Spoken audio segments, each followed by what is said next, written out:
हल्का assembly Warangal waste के BRS रुकुन D विनय भास्कर ने मरकजी वजीर सयाहत किशन रेड्डी से मुतालबा किया कि वो वरंगल की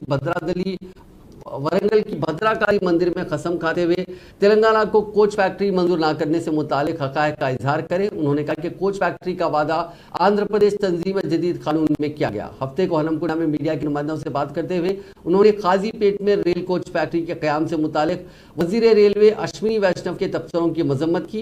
रुकन असेंबली विनय भास्कर ने कहा कि हम ख्याल जमातों और एसोसिएशन के साथ बीआरएस काजीपेट में कोच फैक्ट्री के क्याम के लिए लड़ाई जारी रखेगी। उन्होंने कोच फैक्ट्री के हुसूल में नाकामी के लिए मरकजी वजीर किशन रेड्डी पर तनकीद की और कहा कि वो मरकजी वजीर के ओहदे पर बरकरार रहने के लिए अहल नहीं है।